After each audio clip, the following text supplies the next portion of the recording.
Thank you for that. My main topic today will be on development of housing for our diplomatic facilities. But I also want to start by saying that it's truly an honor and a privilege for me to even have this opportunity. A few months ago, I learned of the conference and started to inquire about registering, and made contact with Lady Vicky and was offered the opportunity to do this presentation. And I immediately said yes. I realized what an opportunity it is to make contact with so much of the real estate industry all at once, which is a very rare opportunity. So thank you very much for that. All right, let's see if I can operate this. They don't give you training in this.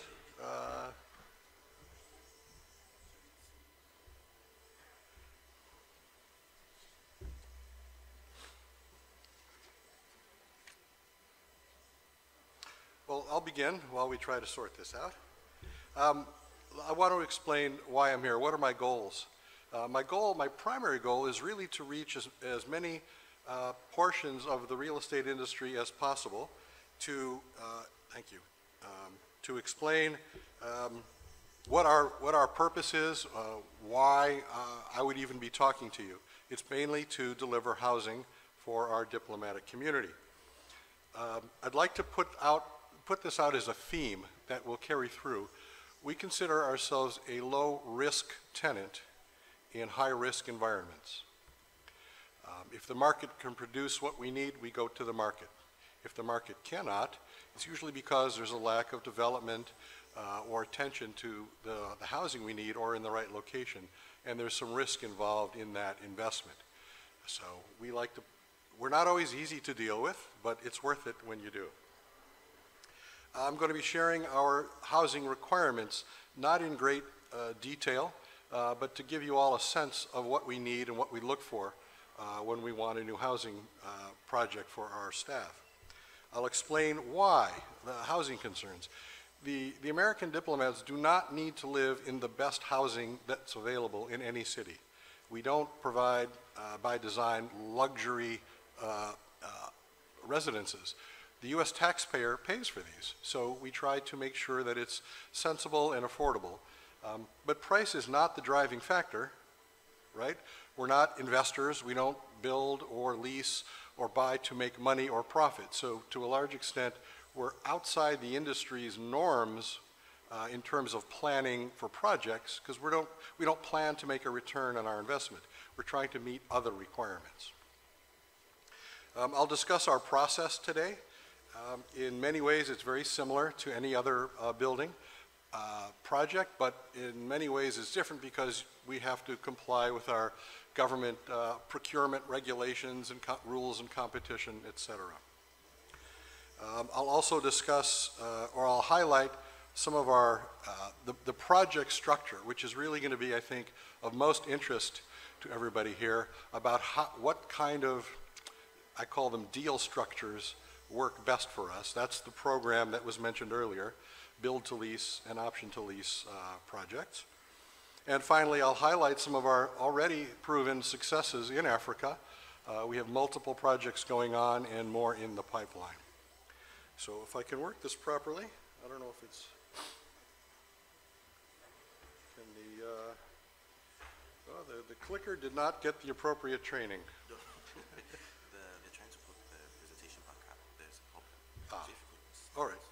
All right, that's fine.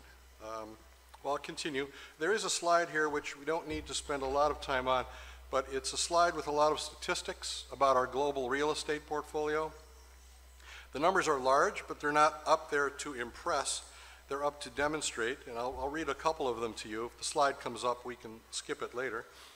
Around the world, we operate in 290 locations. There's only 175 or 76 countries in the world. That number fluctuates from time to time. So the extra is the consulates. Some countries have one embassy and maybe one consulate, but places like Mexico or India or Canada, we also have one embassy and many consulates. So that's why there's so many more locations, there's the slide. So in the upper left, you see the total 290. Now, if you go to the far right, 70,000 diplomatic staff supported. Now, the majority of that is local staff. The majority of the employees that work in the U.S. Embassy here are Ghanaians. We need local staff to support the American staff. So it's about 20,000 Americans that are permanently assigned overseas, and they rotate. And that's really the core group that we're trying to serve. And as I was pointing out, almost in the center there, right under the top line, there's 16,000 leased properties. That's all kinds. But about 13,000 of those are residences. So housing is critically important. Now, this is the mission, and I think it's important to spend a moment just to give you the perspective. If you wanted to explore doing a housing project for us, this is why we have them, and so you have an idea of what's driving us. As I said earlier, it's not money. I mean, we know these things cost money, and we like to pay fair market value, but we're not investors. So what are we really after? We're after safe and secure facilities. The mission of my bureau, I work in a bureau called Overseas Buildings Operations. It's one of about 35 bureaus in the entire Department of State. It's one bureau, but this one bureau is responsible for all of the civilian overseas properties. Our embassies, our consulates, our parking garages, warehouses, everything. And our mission is to provide safe and secure facilities, no matter where they are or what type of property. And what does that do? It provides a maintainable location for members to serve. In the Foreign Service, you bid on properties, on posts. The more senior you get, the more influence you have or better choices you can make. But every Foreign Service officer must bid on their next assignment. Well, how do they judge where they want to go? You would not believe it, but a very important influence on where Foreign Service officers choose to go is housing. It's true. I mean, everybody wants to go to Paris and London and Sydney and other beautiful cities in the world because the city already offers a lot, but not every country is like that. Some countries just don't have much to offer. So to attract quality Foreign Service officers, they need good housing. And it's not just to make them feel good. Imagine you're a single junior officer, you could be fine in a 2-bedroom apartment. If you're married and you have 3 or 4 children, you need a sizable home, and if one of this couple is working and the other is at home with children, you need a home, a proper home for a family environment. So if you think about it that way, it's the same in the States. They want to come home at the end of the day to a home where place where the family is comfortable and happy, and that's true no matter where they live. So that helps us maintain a desirable place where people want to go. What are the challenges we face? Well, they're really not unique. You could probably see them all yourself. Security, just physical security, and there's multiple areas of security. There's crime, which is universal. There's political violence, and it's not even directed at the U.S. government. There are countries that are politically unstable. There's protests in the street.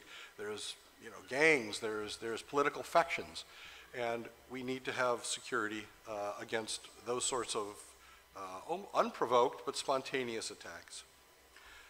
Life safety. This is something that's really risen in prominence lately. When you live in a home, you can't control the weather. You can't control the ground, right? You can't control climate. So we need to, we've been on a campaign to build safer housing. It has nothing to, it could be crime-wise, it could be zero, but if they have earthquakes, there's a risk there.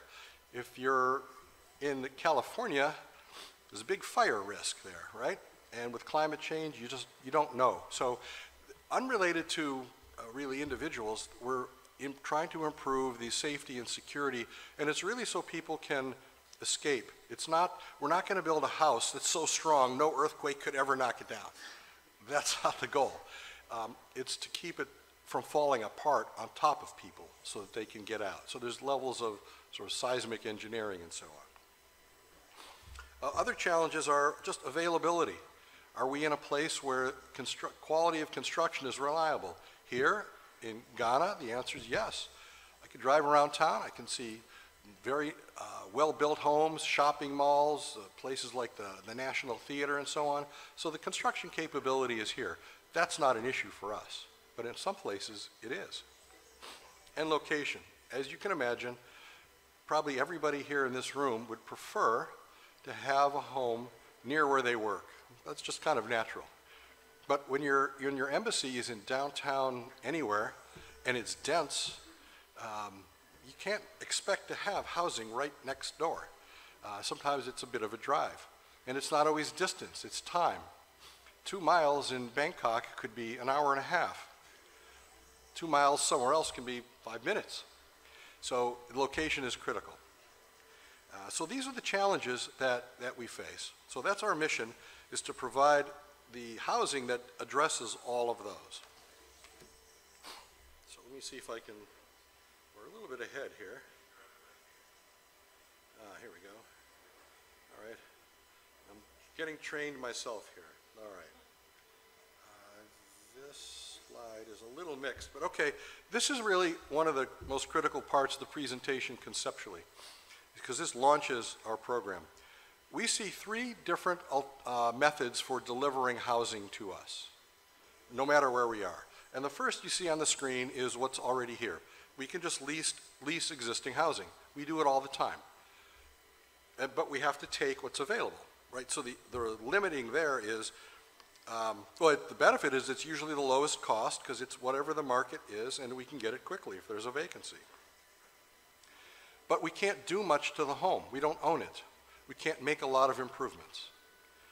And we can't really exert much control. We don't have a lot of responsibility. We shouldn't have responsibility for maintenance and repair. So if we don't have a good landlord, really there's not a lot we can do about it. But this is the common market approach. The second, which will be the main focus of the presentation later, I call it the sweet spot, is new local construction.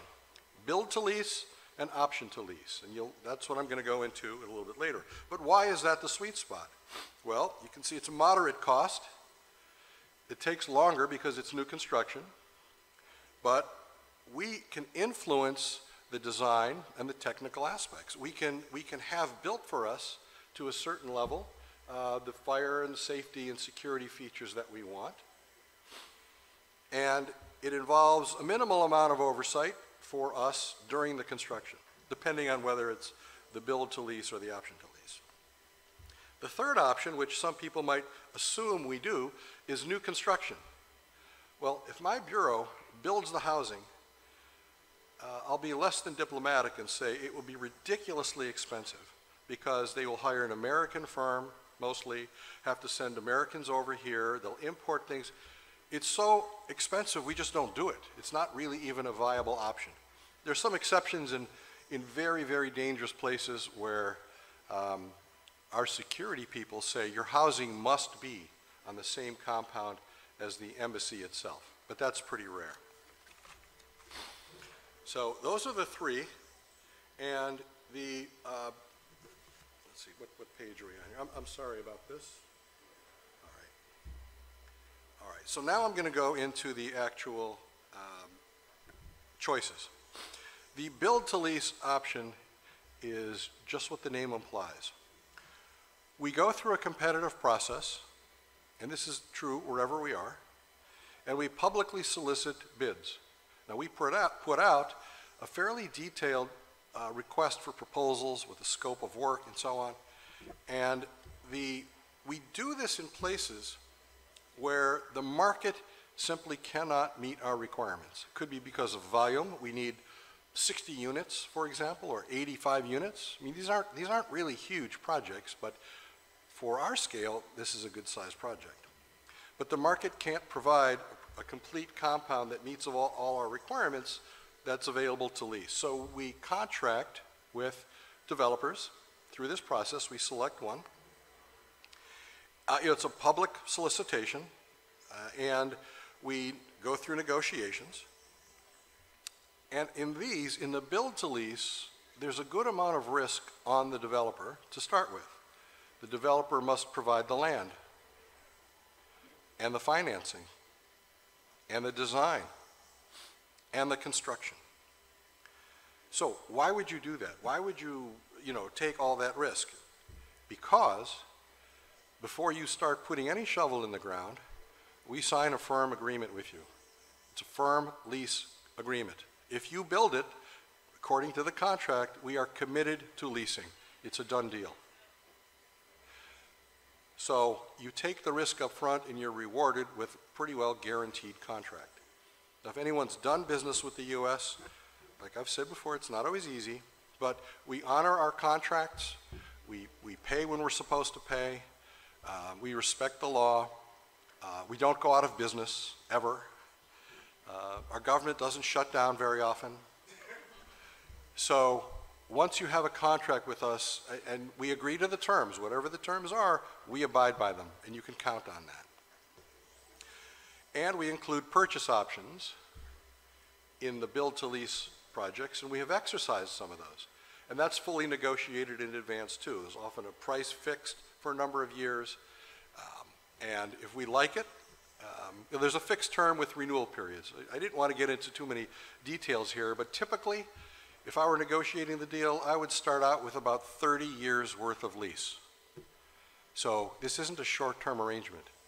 Why would I do so much? Because stability is incredibly valuable to us. We don't want to do this every 5 or 10 years. If we have a deal with you on a compound that meets our requirements, we want to stay there as long as we can. So it's definitely a long-term relationship. Now compare that to the option agreement. I'll note the last bullet there, maintenance and repair service required. I'll come back to that on the option to lease. These are a little jumbled here, I apologize. But the option to lease is a different beast with the same result. An option to lease is not generated by us, it's you. You already have a plan as a builder or developer, and you're going to build a big housing development. It could be just a single apartment building with 40 or 50 units, or it could be 500 units in a large, new community. It's not being built for us. But we find out about it at an early stage before construction has advanced, and we come to you, or you come to us, doesn't matter, and we say, hey, we understand you're building a lot of housing here. We would be interested. We like the location. Show us what you're planning to build. And through conversations, we say, okay, we like this, but it's still your property and your design. The way I describe it is we influence the design. So here's a good example. Your building has a footprint, and that's it. We're not going to tell you to change the footprint or turn a 5-story building into a 10-story building. That stays the same. But you may decide that each floor of the building will have, let's say, 5 4-bedroom units at a local standard of scale. We might say, well, how about if you turn that into 3 or 4 units, with each one having larger bedrooms or more space? Or Americans use the biggest appliances in the world. So we have to tell you to redesign your kitchen to hold our extra wide ovens and our things like that. I mean, so it's the finish. We would look at the security you're intending to provide. Would you allow us to put grills, for example, on the first floor windows? Some will, some won't. Could we cordon off the area? Could we have a playground for kids that maybe wasn't in your original design? So we influence the design, and we sign an option. Now, talking about risk again, why would you do this? Well, because the point is you're already doing this. You didn't create this project for us. You created it for yourself because you expected to make some money and provide housing, and we're all in support of that. We're just working with you to see if we can influence the design to make it more suitable for our requirements. So, and I'll address this later, but we would want to make sure if it's a high-rise that there's fire protection systems, for example. If it's going to be more than 2, well, any stories, I suppose, do you have a good elevator system? You know, what's your intentions for maintaining the elevators and things like that? So we go through these and we negotiate. It doesn't meet all of our requirements, but that's okay. The irony is, if you had built it completely to your own design without us being involved at all, and the next day you put up a sign that said apartments to rent, we could go in there and decide whether we wanted to rent it without any changes, except maybe for the fat appliances. So getting to us or working with us early allows those changes to be made, making it much more desirable for us from the beginning. And again, we could sign a long-term lease. There are termination rights, but you know, getting us in as a long-term basis, long-term tenant is certainly of value to any potential bank that's loaning you the money. You know, who are you renting to? Well, the U.S. government has agreed to, that if we build it, they will commit. And the banks understand that we honor our agreements.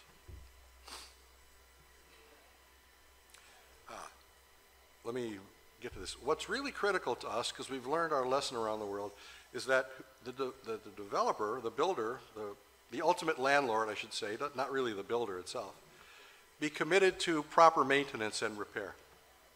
You can have a perfectly beautiful building anywhere today. In a year, it's going to need some maintenance. In 2, 3, 5 years, more maintenance. So the grounds, the lobby, the common areas, the mechanical plumbing system, all of those things need upkeep. And when they're not properly maintained, it shows, as you all know, and we're going to lose interest in staying because we will try to find a place that's better maintained. So that costs money too. And we can have a separate maintenance and operations agreement for that. We've done that because it's critical that to maintain the quality as high as we can while we are there. So let me move into, right.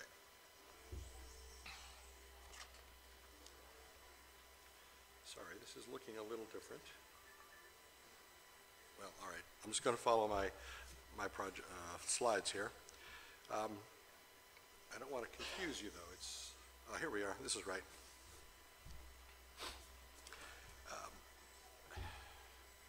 It's important to acknowledge that regardless of which way we go, these projects demand our services, our resources, our staff, our time, our travel, our investment, and so on. And we're not unlimited as a bureau, so we need to choose selectively which ones we're going to use, what places we're going to build, and how we're going to do it.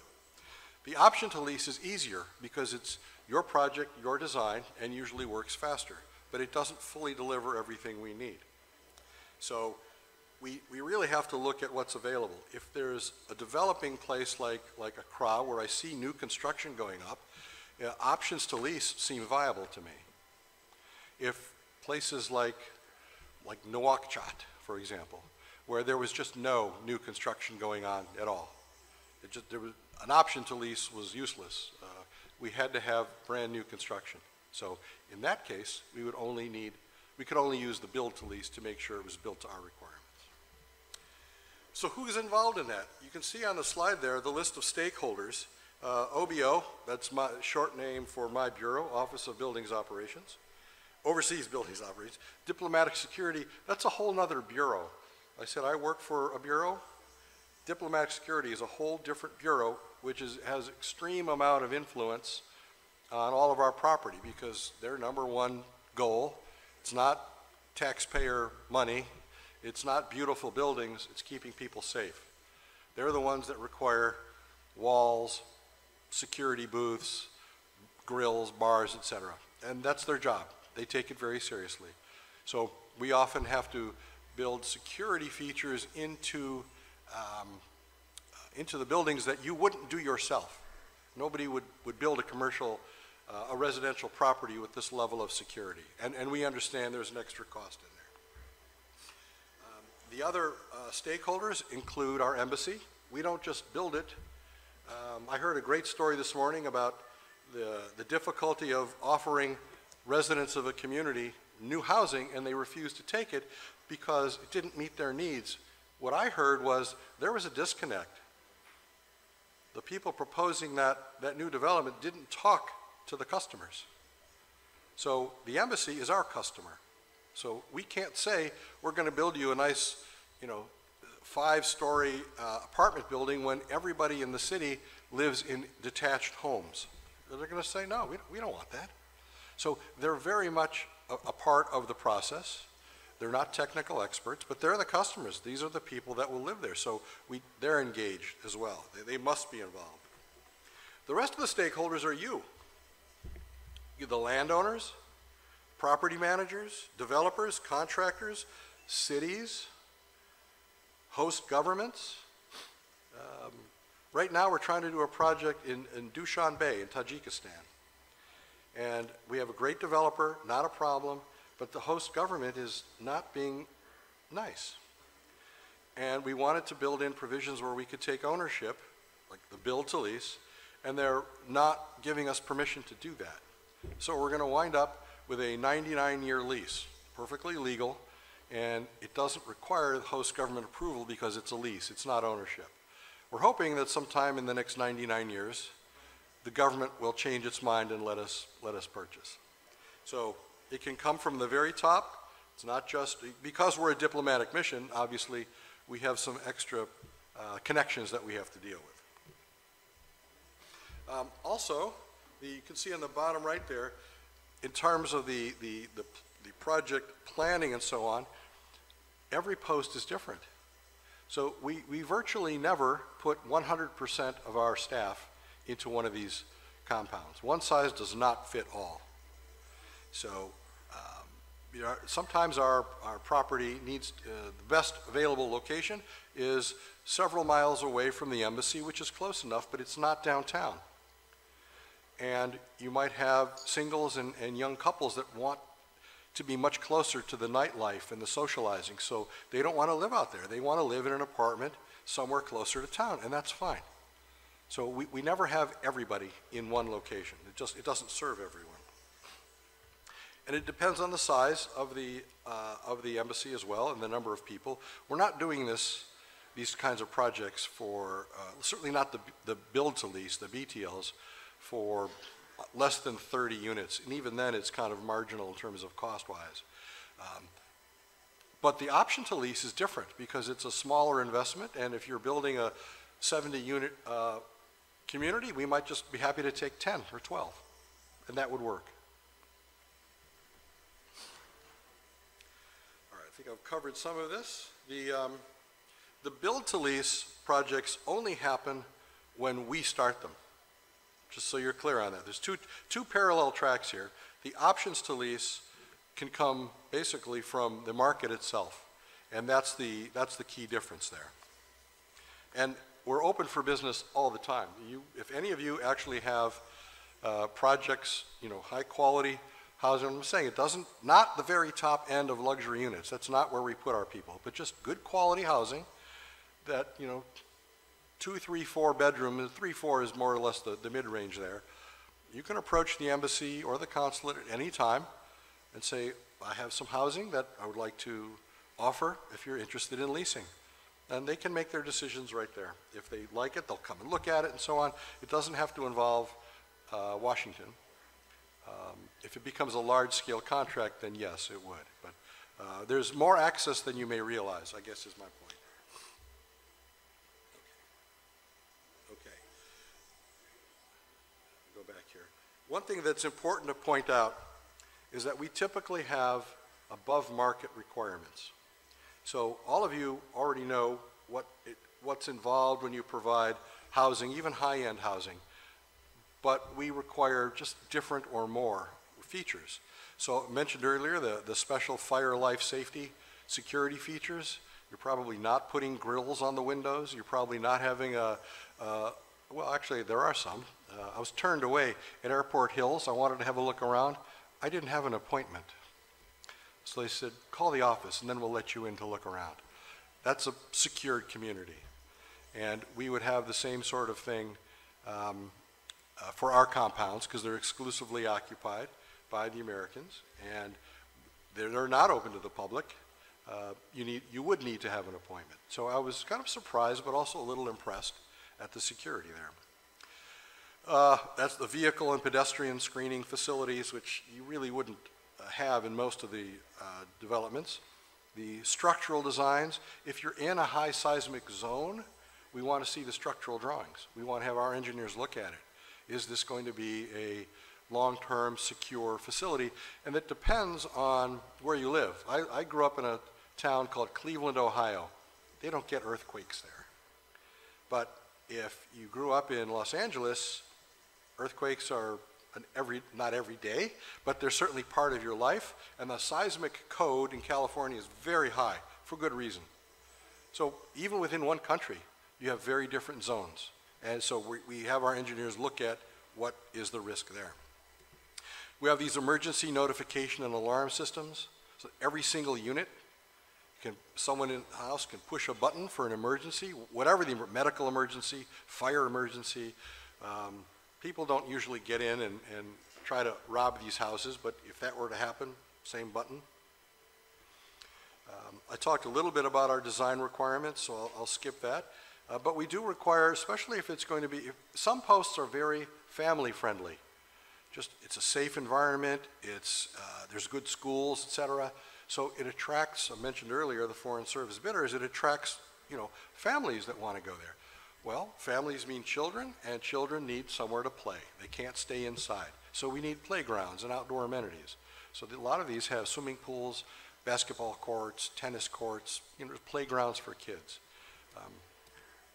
And not every community would necessarily use some of that valuable real estate for these, because you can't put a building on top of the tennis court. So we're a lower density user, and so that factors into the overall economics of it. But I will point out that you see in the upper right corner, just above design and engineering, it says typically 2 to 3 years before delivery. If you've made it this far with us, you've made it. We understand that construction takes time. If it's a build to lease, we know you're not going to put a single shovel into the ground until you've got a firm agreement. That's understood. If it's an option to lease, you're already doing it, right? So the risk is there. But we understand there's delivery times, what did COVID do to the whole world, including the industry? Nobody expected that. That delayed everything, everybody. We get that. And so we're familiar with the usual construction process. But as I said, it's usually a 2 to 3. We expect 2 to 3 years, especially if construction has not started, to delivery. That's our general framework. Obviously, the bigger it is, the more complicated it is, the longer it could take. So let me touch on some of the design and engineering. I'm not an engineer or an architect, so this will not be a technical discussion, but I will, it's worth pointing this out because every place is different. You see this collection of colored boxes there. If you're not familiar with them, because I wasn't, there's the International Residential Code, International Building Code, Facilities Code, Environmental, got to put my glasses on, Plumbing Code, et cetera, et cetera. These are not laws, these are codes to strive for. And the US, of course, has its own building codes, and Ghana and every other country has its codes. It's like a jigsaw puzzle. Which codes do you want to apply? Which codes has this country adopted? We don't necessarily have one preference. We can borrow from all of them, but imagine you're the engineer or design firm, which standards do you have to meet? So that process, that whole design and engineering process occurs really after we've signed the agreement. Because again, you're not going to invest hundreds of thousands of dollars in design if you don't have a firm agreement to take it to a high level. And the building codes there's a few building codes that are really higher than ours, and what I learned over the years, there's different approaches. In Europe approaches fire safety differently from the US. In Europe, it's fire prevention. So they don't build out of wood, obviously, and they don't build with flammable materials. They build a lot of they're buildings, you know, concrete and steel. So if there's a big fire in your unit, it can't spread. The walls, floors, ceilings are not flammable. So your unit might be destroyed, but that's it. I don't think that's a bad approach. In the US, it's fire suppression, which is more expensive, and if a fire starts, the sprinklers are supposed to go on and put out the fire. Well, what if they don't go on? Or the water pipes are broke, or the pump isn't working. I mean, in theory, if it works great. But to me, it's a more expensive and maybe less reliable system. And not every building has fire sprinklers. If we want to lease your building and there's no sprinklers in it, are you going to, you know, tear up the building to put a fire sprinkler in system for the whole place? Of course not. Not if we're only going to lease a few units. So different code approaches produce different results, and it may impact. If it's a 20-story building and there's no sprinklers, we're not going to go up to the higher floors because there's too much risk there. So the codes can have a big influence on whether it's an attractive project for us.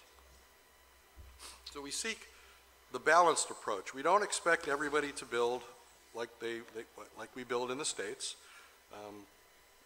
It's not really necessary everywhere. Someone just asked the question, how many hurricanes do you have in Accra? I think the answer is maybe none, right? So the design and the codes should reflect something like that, right? You know, it's becoming a bigger issue with climate change is flooding. I don't know if Accra floods, but you're right on the coast. If the sea levels rise over time, the coastal properties could be more at risk. Same thing already happening on both coasts of the US. So looking forward, everyone wants to be right on the water, a great view and so on, but long term, is that the best place to put your new property? I'm not so sure. So those are the sort of design and forward-thinking issues that we look at. Okay, and I'll talk a little bit about the design process. Regardless of whether it's a build to lease or option to lease, we work with our post. Again, we need to know the demographics of who's living there. We have our code requirements, etc. And if you're doing the design, well, you would be doing the design completely if it was a build to lease.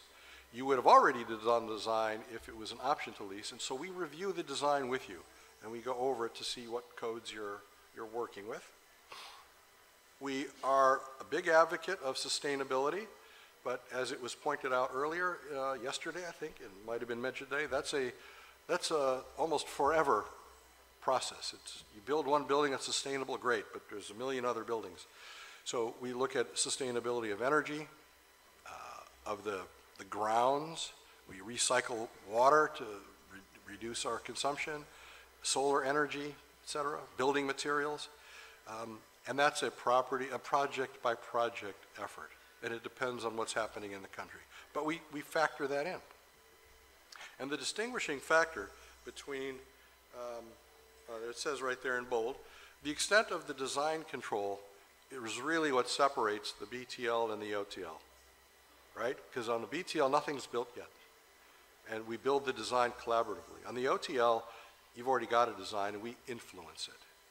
So that's really how we can separate them. On the engineering, I put this slide up. It's not very clear. You can't see a lot, but I'll just highlight some things to give you a conceptual perspective. Most of our properties don't end up looking like a perfect rectangle, so this is not the requirement. But so you see the red line, I think, that's the property line. Then you see a light blue sort of narrow box around the outside. That's a 6-meter build-free zone. Nothing's allowed to be built in there at all.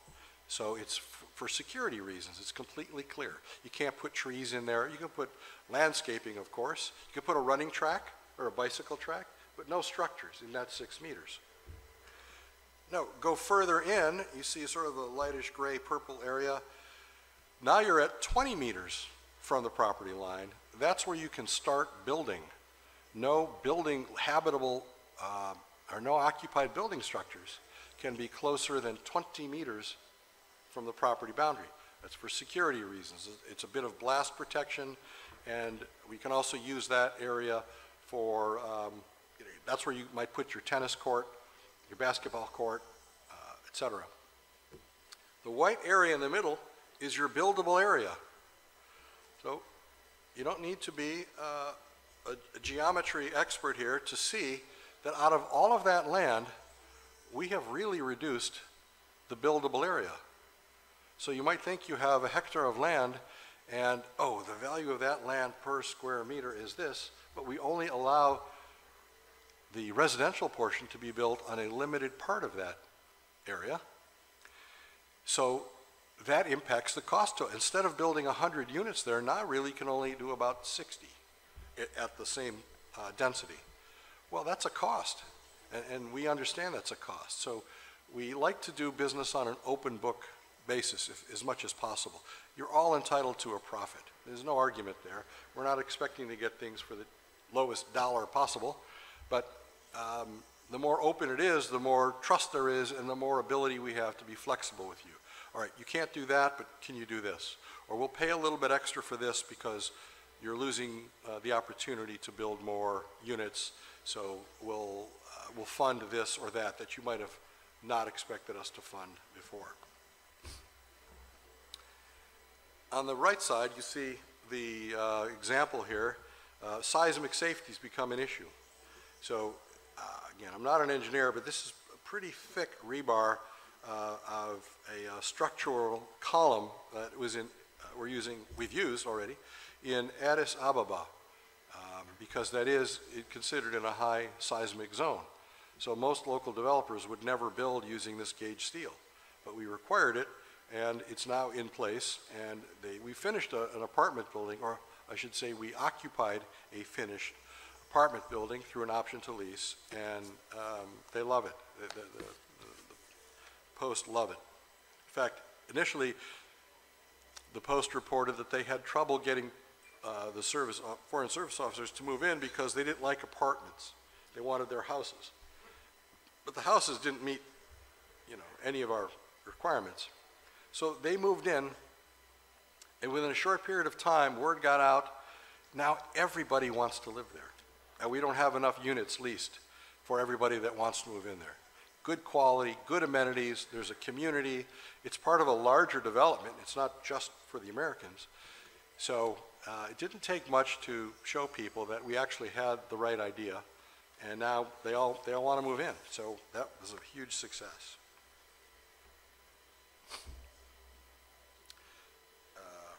We show that. Now, construction oversight.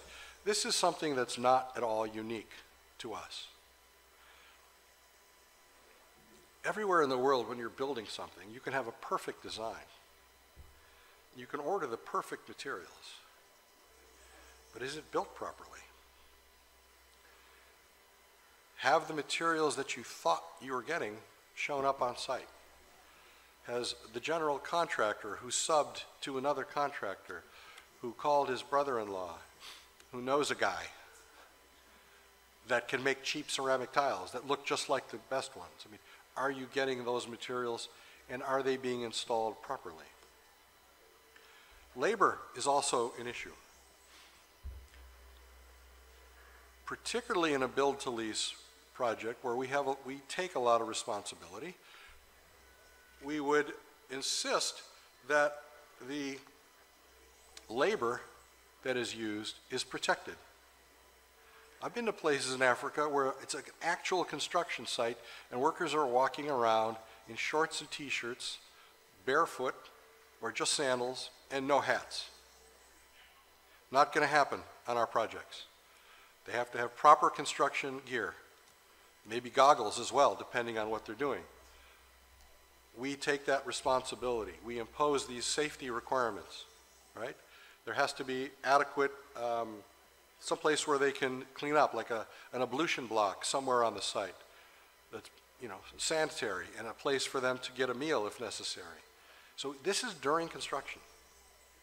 So it's not, we don't just look at the bricks and the concrete that's being poured. We look at the labor too, to try to support the labor industry.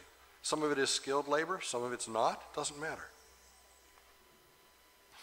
And I mentioned that so there's three things: that built to design, that the labor is protected, and the materials are what's ordered. Now, I'm not an engineer. You could show me two pieces of steel and tell me this one's much better than this one. I don't know. But the engineers know. They can, where did it come from? They can look at it, touch it, and feel it.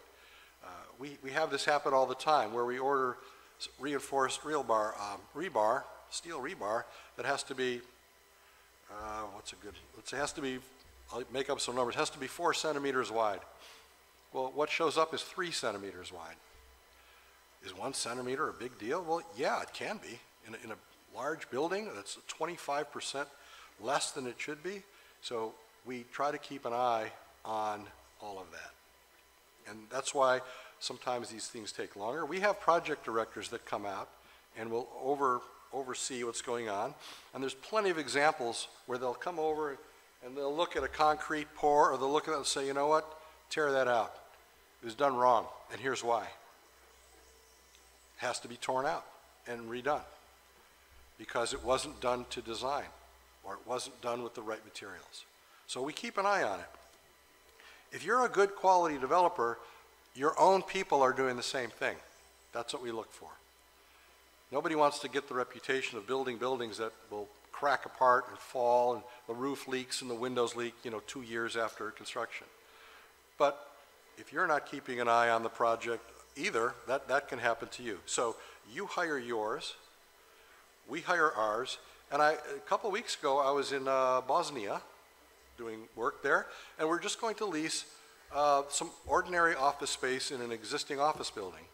So there'll be a general work area fit out. The building's 85% full, so it's not housing, but the example is relevant, where the building owner, they'll hire their own construction supervisor, we'll hire ours, and under a law there, the landlord must hire an independent, I think they call it supervisory engineer, that's just an independent party that comes in and watches for both parties.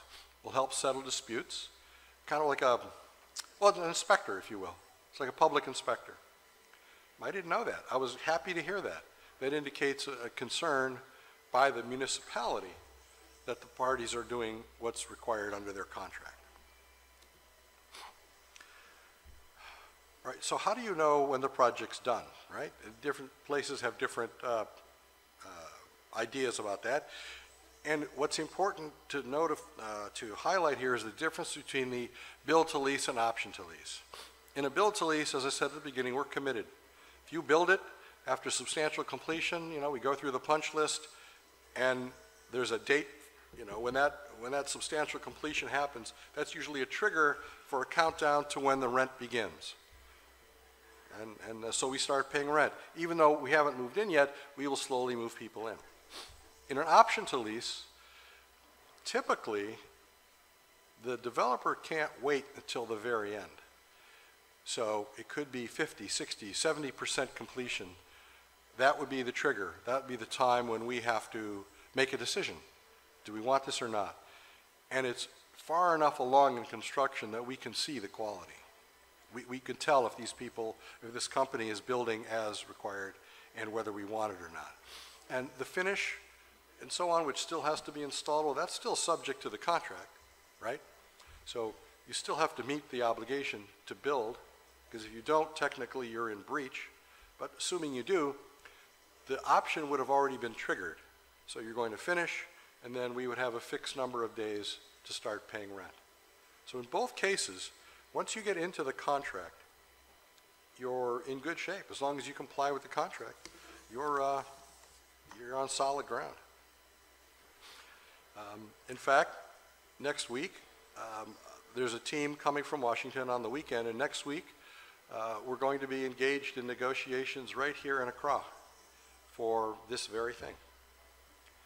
And that doesn't mean none of you have an opportunity to come speak to us and talk to us about any new proposals. So we're always open to new opportunities. So now, oh, I'm sorry, this isn't coming out clear. This is where we've already done or are doing housing projects. Nairobi, Maputo, Nairobi got a warehouse. Addis Ababa just finished. Nairobi just finished. Gaborone underway. Bamako, Ouagadougou, Dakar, and Accra would be the newest addition to this, where we are in negotiations right now for new housing projects. So the rest of the slides can show you, I'll just show you some examples.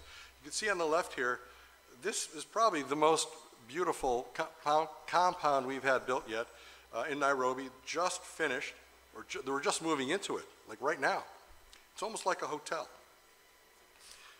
On the right side, you can see this one was built a few years ago, Santo Domingo, in Dominican Republic, a place that does get earthquakes. You heard of the Haiti, the earthquake some years ago. It's right next door, same island.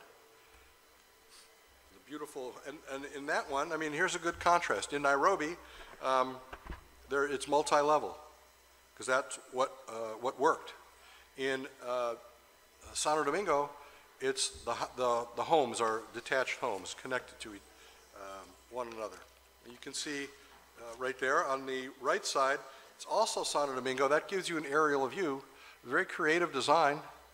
Right? We didn't tell them to design the property that way, but this is what they did, and it worked out extremely well. It's like a neighborhood street, and it's about a mile or a mile and a half from our embassy.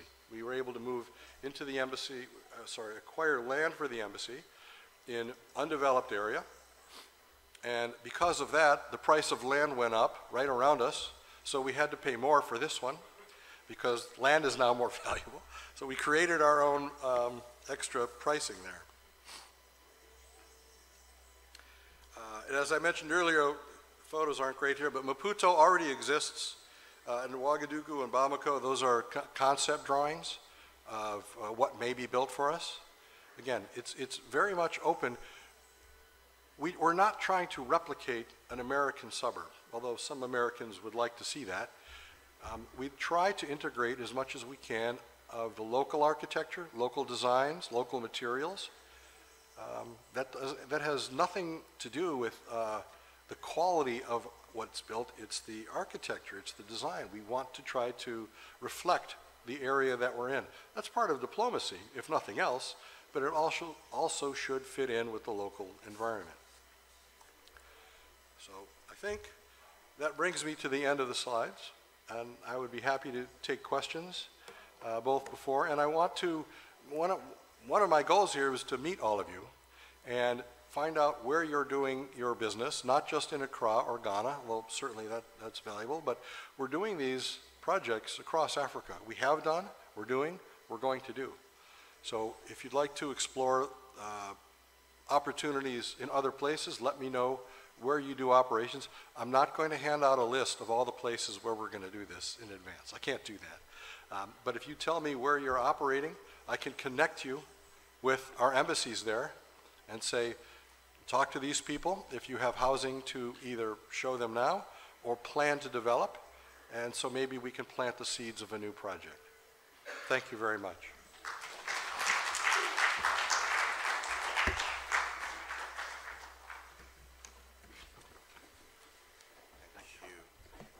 Any questions? Okay, you have one. He doesn't want you to go. Yes. Oh, you say it. Oh, thank you. Oh. Yeah.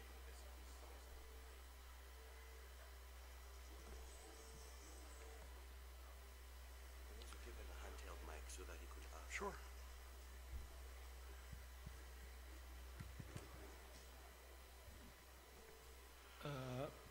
Hello.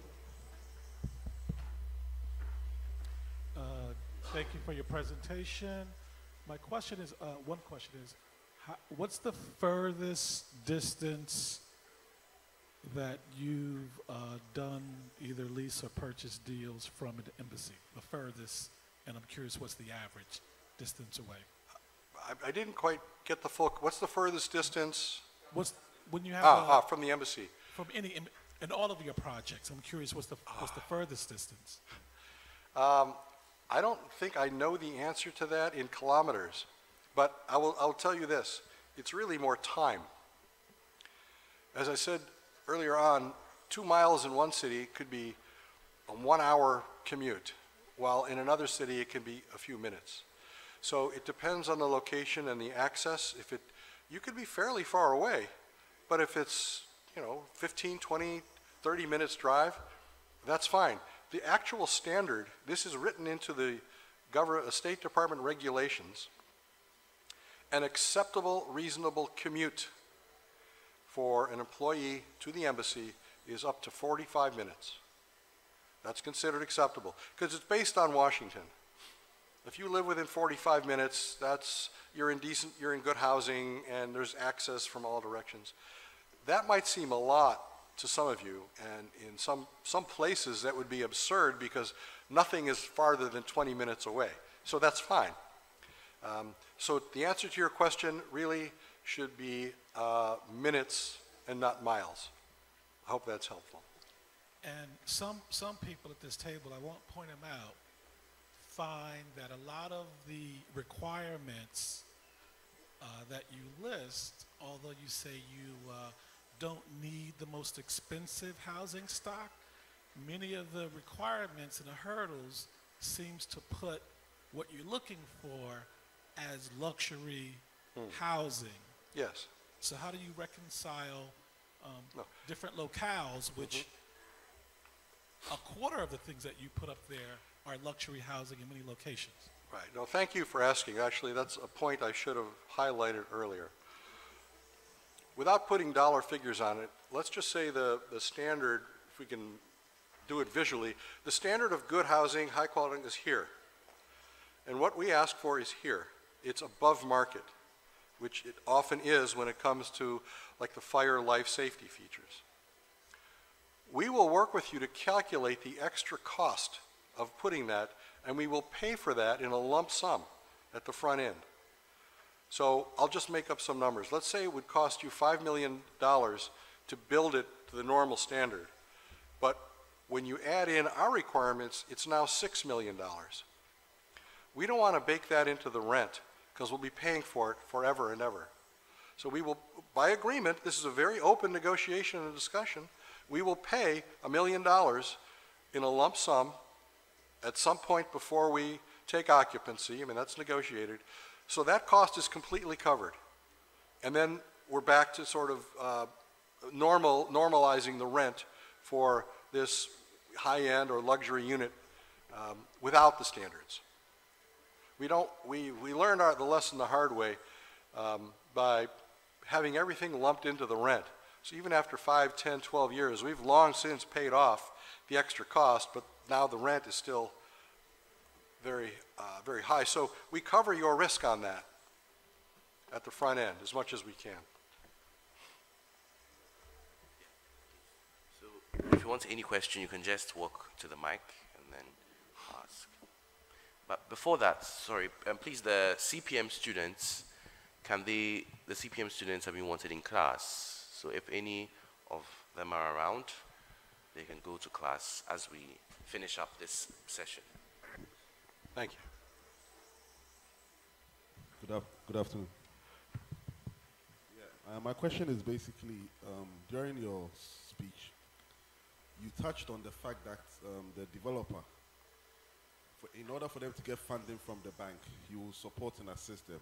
At what stage do you give them an MOU so they can then approach their bank for funding? Because in essence, what you're doing is basically giving them a guaranteed rental for them to also get interested parties who will purchase the property as a rent-to-own scheme.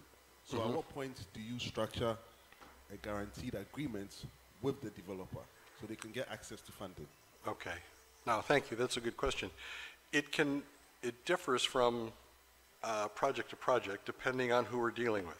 So, for example, you might be an excellent construction company, but you don't own a lot of land. But you can go and get an option to buy some land. You pay a fee, you get an option to purchase a site, and we see the site, we say, yes, if you build here, we like it. You would have to invest the money to acquire the option. But you don't exercise the option. You don't buy the land until you sign the contract with us. The rent starts when we take occupancy. That's universal.